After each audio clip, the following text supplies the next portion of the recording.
Shalom Jemaat Tuhan, dalam pembinaan iman Kristen ini kita akan membahas tentang ajaran daripada bidat saksi-saksi Yehova. Kita akan mempelajarinya, tidaklah terlalu cepat sehingga kita membutuhkan waktu yang cukup ya untuk bisa membahas secara komprehensif ya ajaran ini, bidat ini. Mari kita berdoa. Tuhan Roh Kudus urapi hambamu, sensor tutur kata sikap hambamu, dan setiap kami yang mendengar dan menontonnya Tuhan pimpin kami dengan Roh Kudus, Roh yang sama. Berbicara kepada kami lewat lidah hamba-Mu dalam nama Tuhan Yesus. Amin. Nah, pada abad 19 terjadi gejolak psikososial spiritual yang terjadi karena pembenturan antara era agraris dan era industri di Amerika Serikat. Jadi dari era agraris menuju ke era industri itu ada semacam gejolak psikososial spiritual di Amerika Serikat. Ya. Sebagai akibatnya lahirlah aliran-aliran yang bersifat fundamentalistis, ya, fundamentalis, otoriter, dan sangat menekankan ajaran akhir zaman di dalam kekristenan pada waktu itu. Ya, sangat menekankan pada ajaran akhir zaman. Ya, Yesus mau datang lagi, gitu ya. Nah,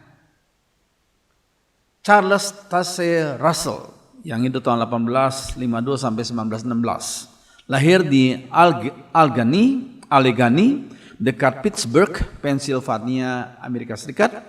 Dia adalah anak dari pemilik pabrik tekstil.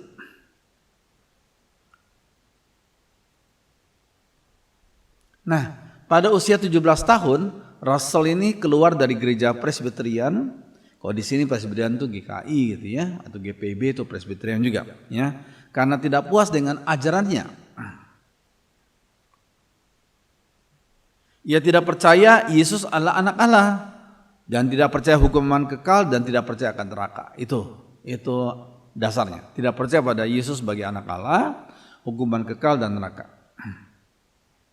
Kemudian Russell masuk ke gereja Advent hari ke-7 yang mempengaruhinya dengan ajaran akhir zaman. Nah, karena dia sangat senang dengan ajaran-ajaran akhir zaman, maka dia masuk ke gereja Advent hari ke-7. Mereka menghitung hari kedatangan Yesus kedua kali. Nah ini, kelompok ini waktu lalu menghitung hari kedatangan Yesus kedua kali. Di bawah pengaruh tersebut, Russell merasa mendapat wahyu. Nah ini, padahal wahyu hanya diberikan kepada penulis Alkitab. Sekarang sudah tidak ada lagi. Alkitab sudah jelas, sudah lengkap. PL dan PB sudah lengkap, ya. Terus sekalian, tapi Russell merasa mendapat wahyu untuk menyingkapkan rahasia-rahasia Alkitab pada tahun 1870. Selanjutnya setelah merasa tidak cocok dengan gereja Advent, Russell bergabung dengan gereja kongregasionalis. Nah, macam kongregasionalis itu contohnya misalnya Baptis ya, tentang jemaat ya, pemerintahan pada jemaat. Ya. Nah, saudara sekalian, kemudian berikutnya. Sebagai seorang pemuda yang kaya, Russell banyak mempelajari buku-buku agama, termasuk agama-agama Timur. Gitu, ya. Pada tahun 1870, yakni pada usia 18 tahun, jadi masih muda ya, yaitu Russell membentuk kelompok pemahaman Alkitab yang selalu berhimpun untuk mempelajari kitab suci tentang kerajaan Yehova. Khususnya kedatangan Yesus yang kedua. Nah, pada tahun 1876, Russell menerima brosur berkala yang judulnya Herald of the Morning, ya, dengan Nelson H. Barbour sebagai redaktur ini orangnya. Ya. Herald of the Morning, redaktur Nelson H. Barbour. Barbour, seorang Adventis, berhasil meyakinkan Russell bahwa kedatangan Yesus sudah terjadi pada tahun 1874 dalam keadaan roh. Yesus datang kedua kali dalam keadaan roh, sudah terjadi tahun 1874. Itu yang dikatakan oleh Barbour. Nah, pada tahun 1877, Russell menerbitkan risalah The Object and Manner of Our Lord Return. Objek dan cara dari kedatangan Tuhan kita. yakni tentang kembalinya Tuhan. Risalah berikutnya adalah Three Worlds and the Harvest of this World. 3 dunia dan panen dari dunia ini, yang menceritakan tentang kehadiran atau parusia Kristus secara rahasia di bumi sejak tahun 1874. Jadi Kristus sudah datang tapi secara rahasia 1874. Kemudian ada masa peralihan selama 40 tahun, yaitu tahun 1914. Lalu disusul dengan datangnya kerajaan 1000 tahun katanya. Kerajaan 1000 tahun. Ya. Oke. Nah, Russell memisahkan diri dari gereja Advent. Ia menolak sifat kedatangan Yesus dalam daging dan menganggap bahwa Yesus datang dalam keadaan roh saja. Itu kata Russell. Itu menurut Russell. Ya. Yesus datang dalam keadaan roh saja. Kedatangan kedua kali. Ya. Ia sangat bergairah akan penafsiran nubuatan. Dia gairah sekali tentang nubuatan dan menafsirkannya. Ya. Pada tahun 1878 Russell mendirikan namanya Watchtower Bible and Tract Society, menara jaga. Ya. Watchtower Bible and Tract Society, dan menerbitkan brosur berjudul Zion's Watchtower and Herald of the Christ Presence, yang kemudian dinamakan Watchtower saja, menara jaga. Ya. Ya, ini contohnya ya. Ini gedungnya, Watchtower. Hebat ya gedungnya. Oke. Brosur ini berisi ajaran tentang penafsiran Alkitab. Ya, yang nafsirkan siapa? Ya Russell dan kawan-kawannya. Ya. Oke. Pada tahun 1884 ia menjadikan The Watchtower itu sebagai badan hukum di Pittsburgh di bawah Undang-Undang Pennsylvania. Namun pada tahun 1909 pusat perkumpulan ini dipindahkan ke Brooklyn, yaitu di New York. Ya. Brooklyn. Oke. Nah, perkumpulan ini berkembang ke Inggris dan ke Kanada menjadi International Bible Student Association. Nah ini, International Bible Student Association berkembang ke Inggris dan Kanada. Oke. Nah, beberapa ajaran Adventisme mempengaruhi ajaran Russell, khususnya tentang akhir zaman. Ya, dipengaruhi sekali oleh gerakan Adventisme, ajaran Russell ini. Ya. Namun kemudian Russell terpengaruh oleh ajaran Christadelphian yang lebih dahulu masuk ke Amerika Serikat dari Inggris pada tahun 1838. Ajaran tersebut membawanya makin jauh dari kekristenan. Membawa Russell makin jauh dari kekristenan. Ya.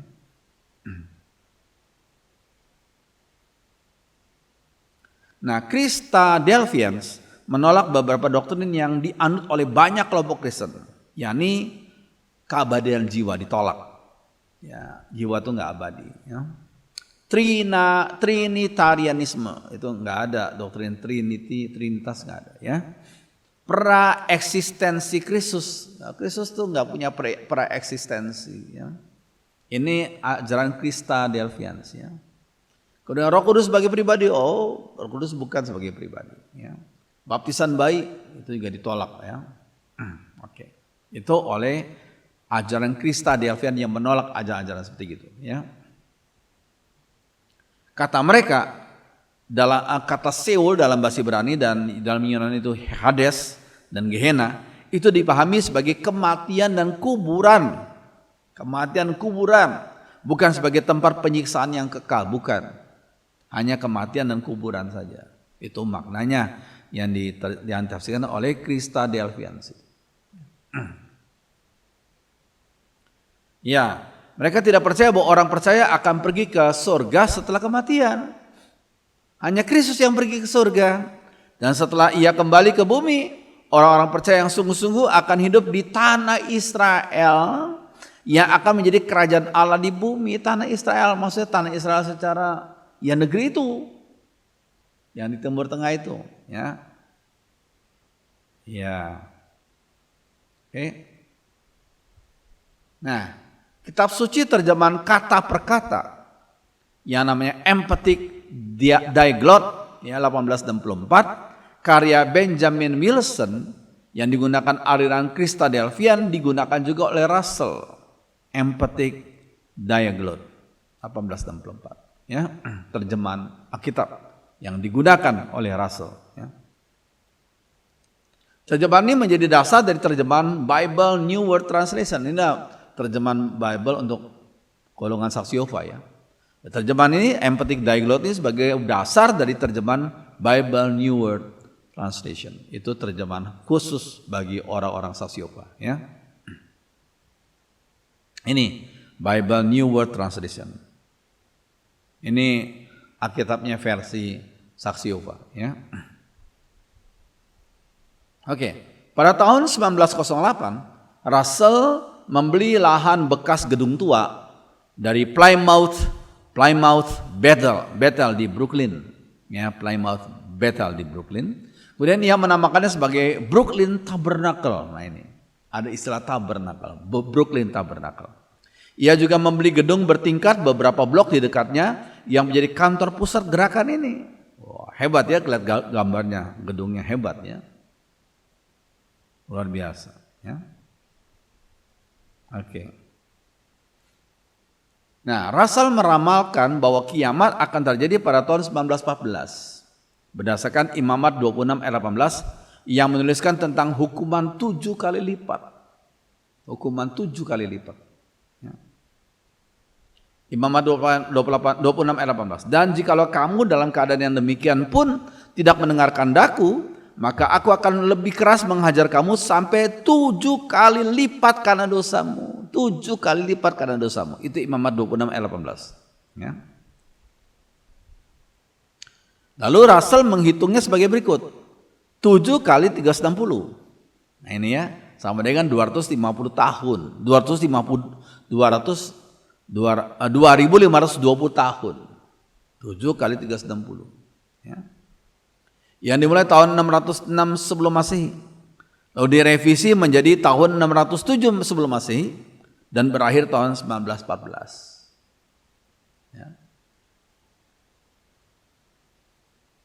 Ya, pada tahun 1886 Russell menulis buku The Millennial Dawn yang kemudian diberi judul baru Studies in the Scripture.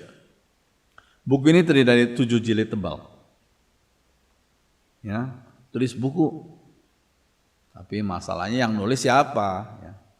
Belajar sungguh-sungguh firman Tuhan enggak? Ya. Oke. Nah, namun sebelum merampungkan jilid ke-7, Russell meninggal dunia tahun 1916. Ya. Jilid terakhirnya dirampungkan oleh penerusnya dan selesai pada tahun 1917.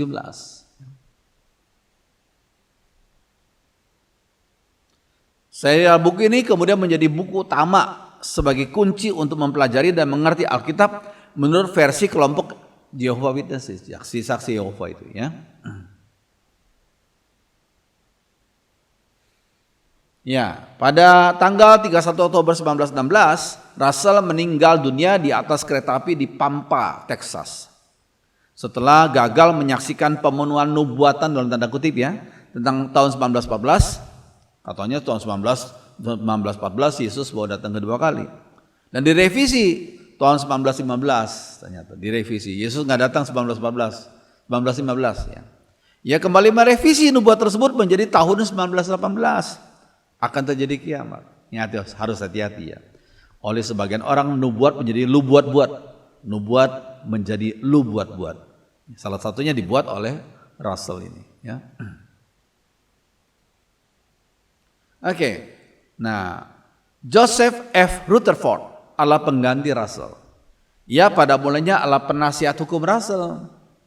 Rutherford memimpin para pengikut Russell sampai hari kematiannya 1942. Rutherford dilanjutkan oleh Rutherford ya. Ia adalah pengkhotbah yang dinamis dan penulis yang produktif. Cuma masalahnya pengkhotbah yang dinamis bagus, cuma perlu didasari oleh teologi yang benar. Ya, belajar teologi dengan sungguh-sungguh dulu ya.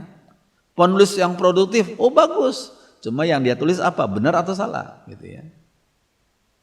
Oke. Nah, pengikutnya pergi dari rumah ke rumah untuk menyebarkan literatur mereka sambil mencari dana. Ya. Oke. Nah, pada tahun 1931 Rutherford mengubah nama Watchtower and Tract Society menjadi Jehovah's Witnesses, saksi-saksi Yehova. Ya. Supaya lebih menarik perhatian, kepercayaan orang juga. Ini saksi-saksi Yehova, saksi-saksinya Tuhan. Ya. Mereka mengambil nama ini berdasarkan Yesaya 43:12. Akulah yang memberitahukan, menyelamatkan dan mengabarkan, dan bukannya Allah asing yang ada di antaramu. Kamulah saksi-saksiku. Nah itu. Mereka mengklaim itulah nama mereka berasal dari Yesaya 43:12. Kamu adalah saksi-saksi. Saksi sama? Saksi-saksi Yehova. Demikianlah firman Tuhan dan akulah Allah.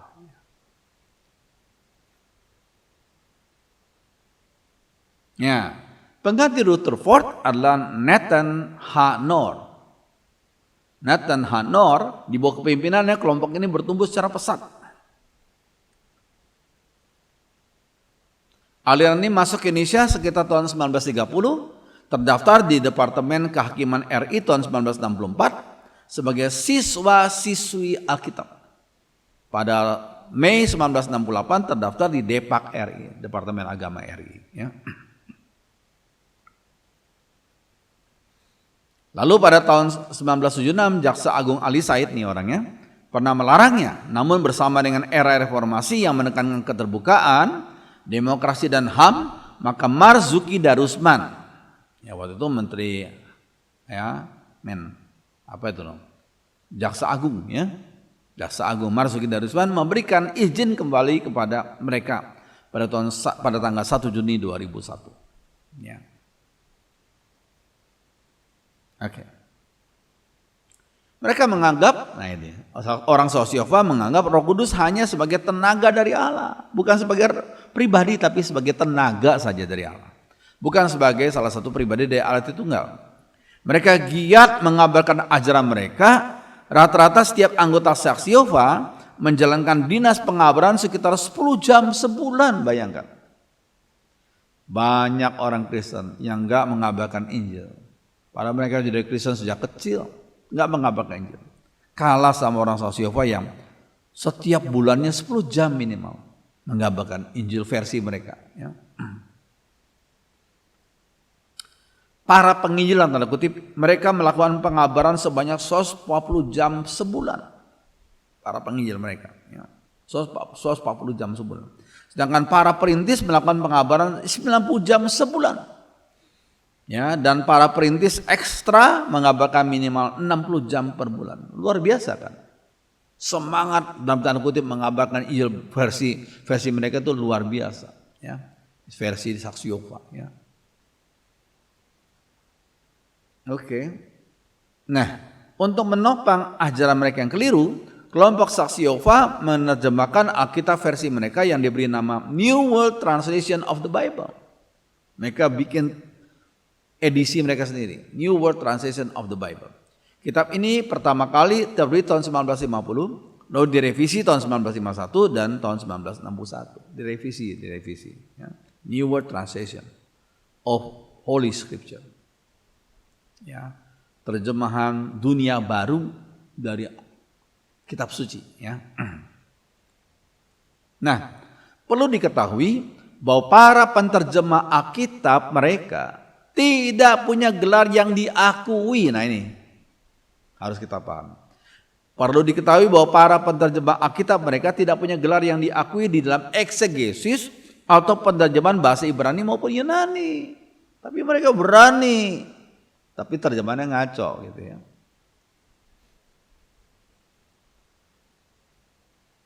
Bahkan Frederick W. Franz yang mewakili panitia penerjemahan dan menjadi presiden The Watchtower Society mengakui di bawah sumpah bahwa dia tidak dapat menerjemahkan Kejadian 2 ayat 4 dari bahasa Ibrani. Padahal ayat tersebut tidaklah sulit untuk diterjemahkan. Ini pimpinannya nggak bisa menerjemahkan Kejadian 2 ayat 4. Ya. Tapi mereka melakukan exegesis, menerjemahkan bahasa Ibrani maupun Yunani menurut versi mereka, ya. Nah, untuk menekankan pentingnya nama Yehova, maka kelompok saksi Yehova menunjuk pada gulungan papirus ini Exodus Septuaginta, ya. Terjemahan Alkitab Perjanjian Lama dalam versi bahasa Yunani Koine, ya, Septuaginta. Terjemahan PL dalam bahasa Yunani, yakni dari paruan kedua kitab Ulangan yang menuliskan nama YHWH atau Yahweh, ya. Oke. Nah, mereka juga mengaitkannya dengan tulisan Aquila 128 Masehi, Bapak Gereja Origen dan Jerome abad keempat yang gunakan nama YHWH di dalam karya mereka yang ditulis dalam bahasa Yunani. Ya. Namun perlu diketahui bahwa selain pengecualian kecil tersebut, ada ribuan salinan Perjanjian Baru yang ditulis dalam bahasa Yunani tidak pernah mencantumkan nama YHWH. Ya. Untuk Tuhan, ya. Tuhan yang semua hurufnya huruf besar itu YHWH, Yahweh, ya. Karena diganti dengan nama Yunani yaitu Kyrios atau Theos. Kyrios untuk Tuhan, Lord. Theos itu God, Allah, ya.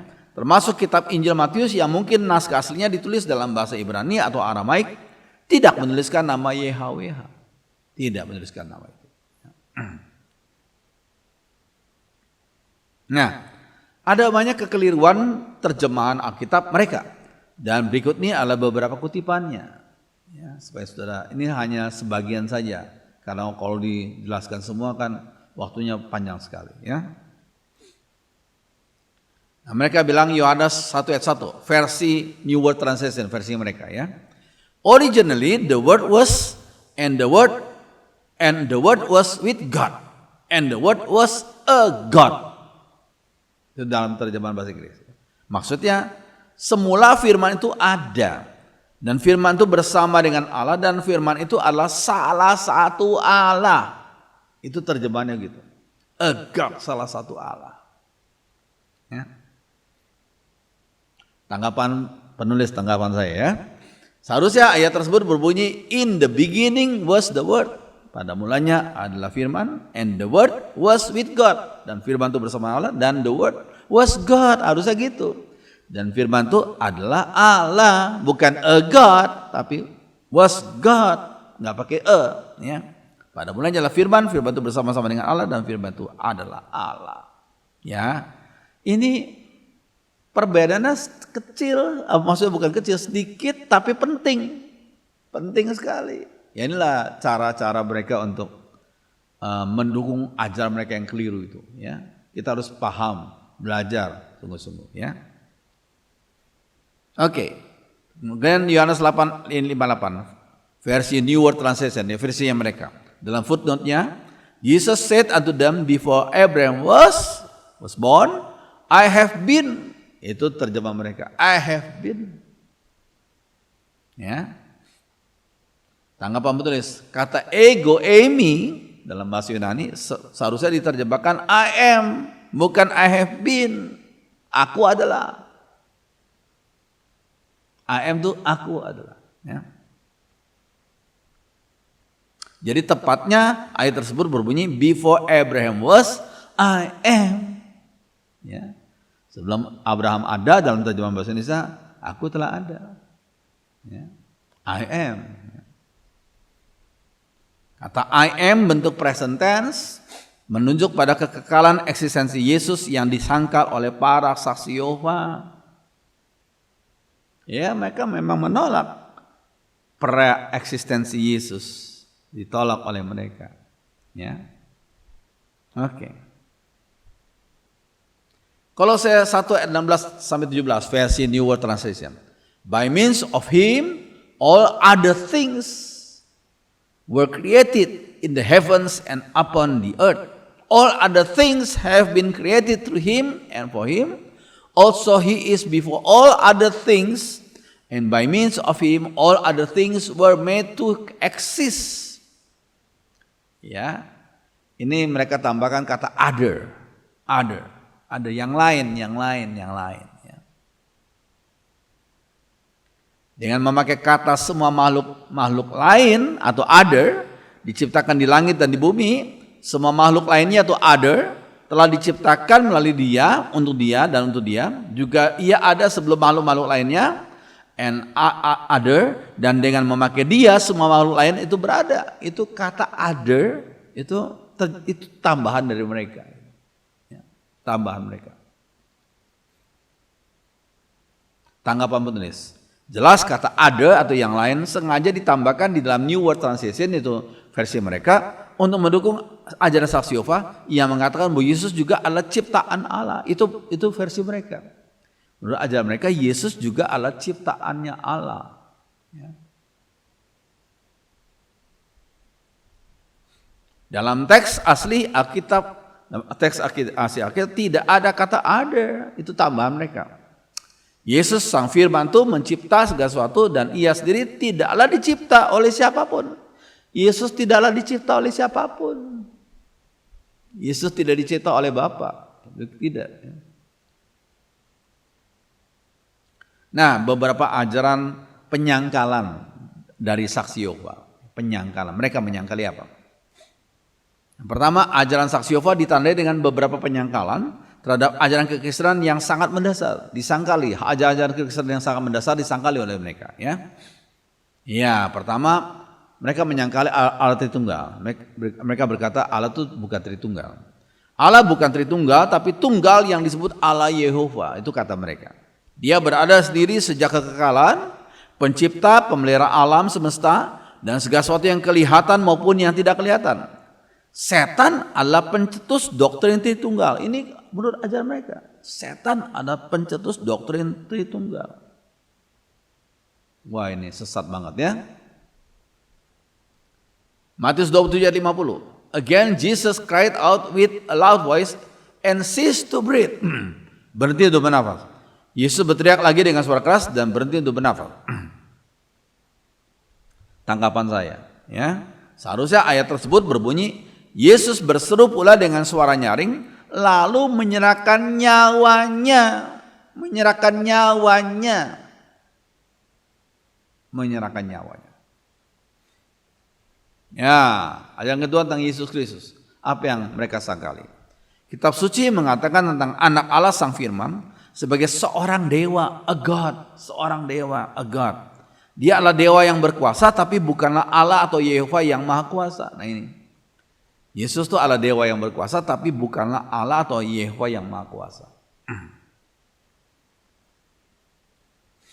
Yesus adalah ciptaan pertama dan satu-satunya yang diciptakan Allah. Yesus adalah ciptaan pertama dan satu-satunya yang diciptakan Allah.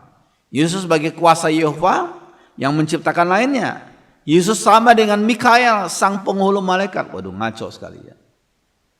Yesus sebagai kuasa Yehova yang menciptakan lainnya. Ya, Yesus sama dengan Mikael.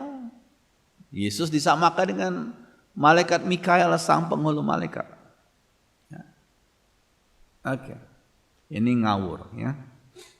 Nah, ia dilahirkan oleh perawan dan meninggalkan sifat malaikatnya pada saat berdaging. Yesus seorang yang sempurna, melebihi dari orang lainnya. Tapi mereka berkata Yesus itu tidak punya dua natur, yaitu natur manusia dan ilahi, nggak punya itu. Ya, mereka menyangkali dua natur daripada Yesus itu. Ya. Nah, penjelasan Jehovah Witnesses, saksi Yehova ya. Yesus sebagai seorang manusia sampai dengan baptisannya, yakni pada usia 30 tahun. Lalu pada waktu diurapi Roh Kudus, ia menjadi Mesias. Nah ini, sebagai manusia ia dihukum mati, tapi dibangkitkan dari kematian dengan keberadaan roh dalam tingkatan tertinggi. Jadi Yesus dibangkitkan dalam keadaan roh, bukan tubuhnya. Ya. Oke, sebagai manusia Yesus mengalami penghancuran dan pemusnahan yang absolut. Tidak ada seorang pun yang tahu apa yang terjadi dengan tubuhnya. Penampakannya setelah kebangkitan adalah dalam bentuk tubuh rohani yang dimaterikan. Kata mereka yang dibangkitkan itu adalah penampakan setelah kebangkitan adalah tubuh rohani yang dimaterikan. Ini ajaran mereka yang sesat itu, ya. Nah, kedatangan Yesus yang kedua menurut mereka, Kristus Yesus kembali bukan lagi sebagai manusia, tapi sebagai suatu pribadi roh, hanya roh yang mulia, a glorious spirit person katanya. Bukan sebagai Yesus yang datang kedua kali, bukan sebagai dalam bentuk tubuh jasmani, tapi sebagai roh saja, pribadi roh saja. Ya. Tidak berarti bahwa Kristus sedang dalam perjalanan untuk datang atau telah berjanji untuk datang, tapi dia sudah tiba dan di sini. Itu kata mereka. Ya. Nah, tentang Roh Kudus bagaimana ajaran mereka? Tentang Roh Kudus yang disebut orang sebagai pribadi ketiga dari Tritunggal, kita sudah ketahui bahwa ia bukanlah suatu pribadi, tapi sebagai kekuatan Allah yang aktif. Jadi mereka menolak Roh Kudus disebut sebagai pribadi, mereka tolak. Roh Kudus hanya sebagai kekuatan Allah. Kekuatan kan bukan pribadi, hanya sebagai kekuatan Allah yang aktif. Itu Roh Kudus menurut versi mereka. Jadi kalau mereka menyebut Roh Kudus, itu pemahamannya beda dengan kekristenan yang sebenarnya, ya, beda. Ya. Nah, yang kelima bagi mereka, eksistensi neraka dan hukuman kekal. Allah sangat jelas, bahkan anak kecil yang jujur pun memahaminya, bahwa neraka yang disebut dalam Alkitab adalah kuburan manusia. Jadi bagi orang saksi Yehova, neraka adalah kuburan manusia. Pengertiannya tidak dipahami oleh para teolog. Doktrin tentang neraka yang menyala-nyala dengan api di mana roh-roh jahat, di mana orang-orang jahat disiksa selamanya setelah kematian, mereka tidaklah benar. Jadi mereka menolak adanya neraka dalam pemahaman api yang menyala-nyala, di tempat di mana api menyala-nyala untuk menyiksa orang jahat, itu enggak ada. Ya. Ya, ini maaf saya katakan. Nanti salah satu yang dihukum ke neraka adalah iblis dan roh jahat. Dan sekarang ini mereka menyuarakan kebohongan di antara manusia dengan berkata, enggak ada neraka itu. Enggak ada neraka itu. Ya. Itu loh. Ya. Oke. Ya, karena pengajaran seluruhnya tidaklah alkitabiah kata mereka tentang neraka itu, ya. Tidak masuk akal kata mereka, ya, tentang neraka itu, ya. Hal itu bertentangan dengan kasih Allah. Masa Allah yang mengasihi manusia menciptakan neraka? Dan hal tersebut menjijikan bagi keadilan. Bagi mereka itu enggak adil, ya. Oke. Lalu sikap terhadap bendera. Setiap bendera dari suatu bangsa adalah simbol atau gambar dari kuasa bangsa tersebut. Semua gambar atau simbol dari kuasa nasional, burung elang, matahari, singa dan lain-lain dilarang oleh Keluaran 20 ayat 2-6. Larangan penyembahan berhala. Jadi orang saksi Yehova nggak mau menghormati bendera. Bagi mereka menghormati bendera sama dengan penyembahan berhala. Karena itu tidak ada saksi Yehova yang percaya akan keselamatan hanya dari dia. Ya. Memberikan penghormatan kepada lambang nasional, sebab yang melakukan hal tersebut melanggar larangan penyembahan berhala. Jadi bagi mereka kalau kita menghormati bendera itu sama dengan menyembah berhala. Ya. Itu pemahaman orang saksi Yehova, ajaran bidat itu, ya.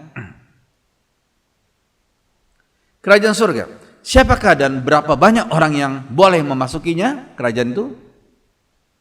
Kitab Wahyu membatasinya dengan bilangan 144.000 orang saja yang menjadi bagian dari kerajaan itu dan berdiri di atas bukit Sion sorgawi. Jadi mereka sungguh-sungguh mengambil bilangan 144.000 dalam bentuk letter luck. Tujuan dari Allah Yehova yang tidak dapat dikalahkan itu yakni untuk mendirikan kerajaan yang adil pada hari-hari terakhir ini, digenapi pada tahun 1914 dikatakan. Digenapi tahun 1914. Ya, sekarang kita lihat tentang tanggapannya. Tanggapan terhadap ajaran saksi Yehova. Pertama, Allah Tritunggal. Memang istilah Trinitas atau Tritunggal tidak ada dalam Alkitab, tapi maknanya jelas dinyatakan dalam kitab suci. Maknanya jelas. Wahyu Allah diberikan secara progresif, secara bertahap. Makin lama makin jelas kepada umatnya. Di dalam perjanjian lama, Ketritunggalan Allah sebelum secara gamblang dinyatakan dalam Perjanjian Lama. Ketritunggalan Allah belum secara gamblang dinyatakan. Namun ayat-ayat tertentu menyatakan kejamakan dalam tanda kutip diri Allah. Misalnya berfirmanlah Allah, baiklah kita. Kita itu siapa? Menjadikan manusia menurut gambar dan rupa kita. Kita di sini bukan termasuk malaikat. Oh, manusia tidak diciptakan menurut peta dan gambar malaikat. Itu manusia diciptakan menurut peta dan gambar alam. Berarti kata kita ini menunjuk pada 3 pribadi dari arti tunggal. Mereka berdiskusi sebelum menciptakan manusia. Mereka berdiskusi, ya, menyepakati. Baiklah kita menjadikan manusia menurut gambar dan rupa kita. Begitu manusia diciptakan menurut gambar dan rupanya Allah. Pemunculan satu pribadi malaikat Tuhan yang unik, sebab ia memberkati atas namanya sendiri, Kejadian 16 ayat 10. Dan dia dipanggil sebagai Tuhan, Kejadian 16 ayat 13, 22 ayat 11. Malaikat itu bersumpah demi dirinya sendiri, Kejadian 22 ayat 16. Yosua bertemu dengan panglima bala tentara Tuhan yang mau disembah. Panglima bala tentara Tuhan yang mau disembah. Yosua 5 ayat 13. Padahal malaikat yang biasa tidak mau disembah. Wahyu 22 ayat 8 sampai 9. Ini ya. Ya. Dan setelah itu aku mendengar dan melihatnya. Aku tersungkur di depan kaki malaikat ini, Wahyu 22 ya, untuk menyembahnya. Tapi ia, itu malaikat itu, berkata kepadaku, jangan berbuat demikian. Aku adalah hamba sama seperti engkau dan saudaramu para nabi. Sembahlah Allah. Jadi malaikat surgawi nggak mau disembah. Ya, nggak mau disembah. Sembahlah Allah, kata mereka, ya. Oke. Nah, malaikat Tuhan tersebut bukanlah sekedar malaikat biasa, tapi merupakan penampakan sebentar dari Sang Firman yang sebelum berinkarnasi dalam Tuhan Yesus sudah bernyatakan diri sebagai malaikat Tuhan, M-nya besar, malaikat Tuhan, M-nya besar, atau panglima bala tentara Tuhan, P-nya besar, panglima. Jadi bukan malaikat sembarangan, ya, tapi pribadi kedua dari Allah Tritunggal, Sang Firman, ya. Nah, penyataan pribadi-pribadi yang berbeda dari Allah.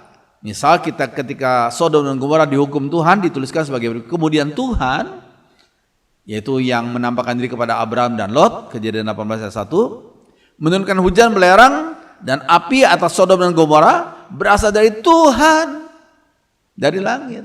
Jadi di situ ada 2 pribadi. Tuhan yang menampakkan diri kepada Abraham dan Lot, menurunkan hujan yang berasal dari Tuhan, dari langit. Itu, ya.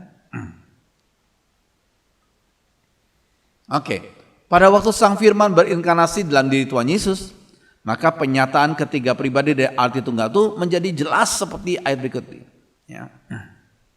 Pada waktu inkarnasi Yesus, penyataan arti tunggal itu jadi jelas. Ya. Ketika Yesus dibaptiskan dan sedang berdoa, terbukalah langit dan turunlah Roh Kudus dalam rupa burung merpati ke atasnya, dan terdengarlah suara dari langit, engkaulah anak yang kukasih, kepadamu lah aku berkenan. Dan pribadi Yesus, ada pribadi Roh Kudus dalam rupa burung merpati, dan ada suara dari langit. Ya. Oke. Nubuat Yesus tentang kedatangan Roh Kudus juga jelas menyatakan ketritunggalan Allah. Tapi penghibur, yaitu Roh Kudus, yang akan diutus oleh Bapa dan dalam namaku, ada Roh Kudus, ada Bapa, ada pribadi Yesus, dialah yang akan mengajarkan segala sesuatu kepadamu. Ya, demikian juga dengan amanat agung yang diberikan oleh Tuhan Yesus dalam Matius 28 ayat 19. Karena itu pergilah, jadikanlah semua bangsa muridku, dan baptislah mereka dalam nama Bapa dan Anak dan Roh Kudus. Itu jelas 3 pribadi itu disebutkan dalam nama Bapa dan Anak dan Roh Kudus. Ya. Oke. Yesus Kristus. Rasul Paulus pernah mengingatkan jemaat Korintus akan adanya Yesus yang lain, yang diberitakan oleh ajaran sesat. Ya, 2 Korintus 11 ayat 4. Yesus yang lain. Yesus yang dituliskan dalam keempat Injil dan kitab-kitab lainnya adalah Sang Firman atau Logos yang juga Allah. Itu Yesus yang diberitakan dalam kitab Injil. Ya. Keberadaannya kekal. Sehingga ia pernah berkata, before Abraham was, I am. Abraham itu pernah ada, bahkan disebut was. Tapi I am, aku pribadi Yesus yang kekal itu, I am. Sebelum Abraham jadi, aku ada. Yohanes 8 ayat 58. Dalam kitab Wahyu, Tuhan Yesus sendiri berkata, aku adalah Alfa dan Omega. Firman Tuhan yang ada dan yang sudah ada dan yang akan datang, yang Maha Kuasa. Wahyu 1 ayat 8. Ya. Yesus tidak diciptakan oleh siapapun. Karena ia adalah Sang Firman yang keberadaannya adalah kekal. Keberadaan Allah Bapa, Anak dan Roh Kudus adalah sama-sama kekal. Ini penting lah ya. Keberadaan Allah Bapa, Anak dan Roh Kudus adalah sama-sama kekal. Oke. Malaikat Mikael yang arti namanya siapa seperti Allah, bukanlah Sang Firman itu. Nah itu. Malaikat Mikael bukanlah Sang Firman itu. Mikael adalah salah satu malaikat yang diciptakan oleh Allah. Ini penting kita ketahui ya. Yesus Kristus punya dua natur atau dua sifat, yakni keilahian dan kemanusiaannya. Oh, kita bicara tentang Yesus Kristus, Tuhan Yesus Kristus, ada unsur ilahi dan ada dua sifat, sifat ilahiyah dan sifat kemanusiaannya ya. Banyak bukti dari sifat keilahiannya. Misalnya Maha Tahu, Yohanes 2 ayat 25, Maha Kuasa, ya, Maha Suci, ya. Kan dia Maha Kuasa, dia bisa melakukan banyak mujizat. Maha Suci dia tidak akan berbuat dosa, ya. Maha Kasih dibuktikan dengan kerelaannya untuk mati bagi umat yang berdosa dan kebangkitannya dari antara orang mati, ya. Setelah bangkit, Yesus tidak mati lagi. Ya, ini penting sekali. Beda sama Lazarus. Setelah dibangkitkan, berapa tahun kemudian mati lagi. Oke. Nah, sifat kemanusiaannya dibuktikan. Dia pernah jadi bayi yang gak berdaya. Bertumbuh seperti manusia lainnya. Perlu minum, bisa menangis, bisa merasa haus. Setelah ia mati, lambungnya ditusuk dan mengeluarkan darah dan air. Ya, itu bukti kemanusiaan Yesus yang sungguh-sungguh nyata. Ya. Yesus dibangkitkan dalam bentuk tubuh jasmani, bukan bentuk roh saja. Kakinya bisa dipeluk. Ya. Ia bisa mengambil roti, memecah-mecahkan dan memberikannya kepada murid-muridnya. Ya. Tangan dan kakinya masih ada tanda bekas luka dan bisa diraba, itu, ya, sengaja, ya, supaya muridnya tahu bahwa ini bukan hantu, ya, tapi ada bekas luka-lukanya, ya, ini penting sekali. Ia juga bisa makan di depan para muridnya, ya. Oke, kedatangan Yesus yang kedua. Yesus akan datang yang kedua kali dalam bentuk fisik, bukan hanya dalam bentuk roh. Ya. Malaikat surgawi berkata kepada murid Tuhan, Yesus ini yang terangkat ke surga, meninggalkan kamu, akan datang kembali dengan cara yang sama. Seperti kamu lihat dia naik ke surga, cara yang sama. Kisah Rasul 1 ayat 11. Ya. Perhatikan kata cara yang sama di atas. Kata itu berarti bahwa Yesus akan datang kembali dengan cara yang mulia. Dalam awan-awan, dalam bentuk fisik seperti kenaikannya ke surga. Itu ya maksudnya. Tuhan pernah berkata bahwa pada saat kedatangannya yang kedua kali nanti, semua mata jasmani manusia akan melihat dia. Juga mereka yang telah menikam dia dan semua bangsa di bumi akan meratapi dia. Ya. Semua mata jasmani manusia akan melihat dia. Ya. Oke. Nah, tentang saat kedatangannya secara tegas Tuhan sudah mengatakan bahwa tidak ada seorang pun yang tahu. Malaikat-malaikat di surga tidak dan anak pun tidak, hanya Bapa sendiri yang tahu. Jadi nggak usah berusaha mereka-reka atau menafsir-nafsir, mengira-ngira kapan ya Yesus datang, tanggal berapa, bulan apa, tahun berapa. Nggak perlu. Iya, jadi tindakan Rasul dalam menubuatkan, dalam tanda kutip ya, bahwa Yesus akan datang pada tahun 1914 yang direvisinya menjadi 1915, lalu direvisi lagi menjadi 1918 adalah keliru belaka, ya. Kegagalan nubuat itu dalam tanda kutip ya, seharusnya dikatakan lu buat-buat ya. Kegagalan nubuat itu dalam tanda kutip saja telah membuktikan bahwa Rasul adalah seorang nabi palsu yang tidak diutus oleh Allah. Kisah Rasul 18 ayat 20 sampai 22 ya. 18 ayat 22. Tetapi kalau seorang nabi berani menyampaikan suatu pesan atas namaku, padahal aku tidak menyuruh dia berbuat begitu, ia harus mati. Begitu juga setiap nabi yang berbicara atas nama ilah lain harus mati. Mungkin kamu bertanya dalam hati, bagaimana kami tahu apakah pesan seorang nabi itu berasal dari Tuhan atau tidak?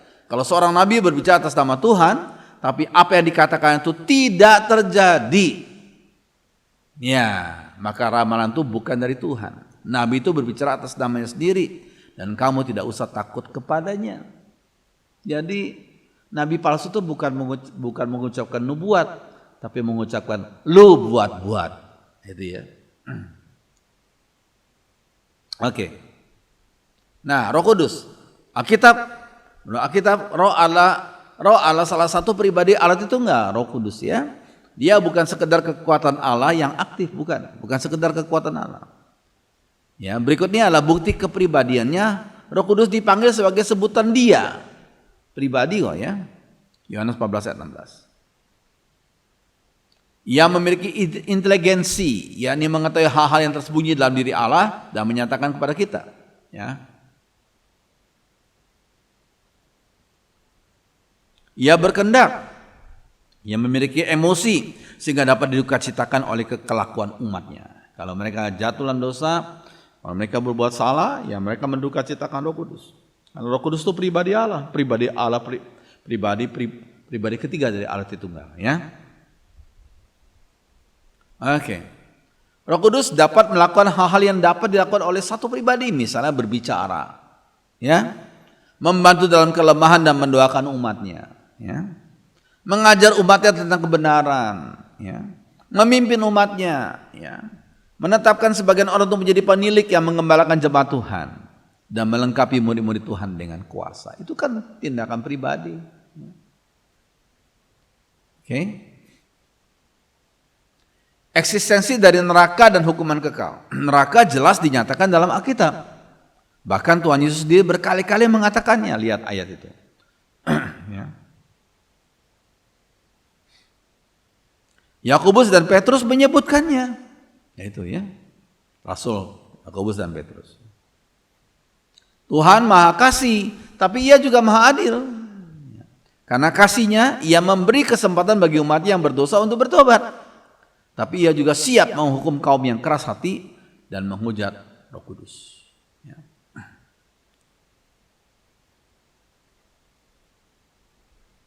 Oke. Pada akhir zaman nanti, yaitu pada hari kiamat, ya, semua orang berdosa akan dihakimi di hadapan Tuhan, tahta putih, di mana Tuhan Yesus sebagai hakim mereka.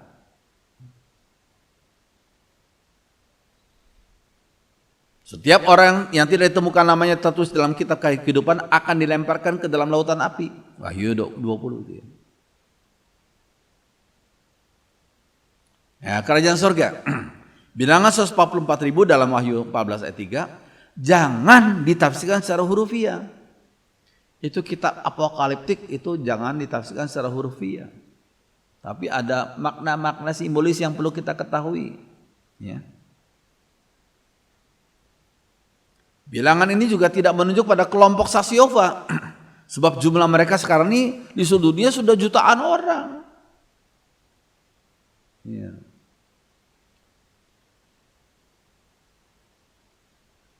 Kitab Wahyu adalah kitab yang penuh dengan simbol. Nah ini apokaliptis ya. Ini merupakan salah satu ciri dari literatur apokaliptik yang disenangi oleh masyarakat Yahudi dari abad kedua sebelum Masehi sampai abad kedua Masehi.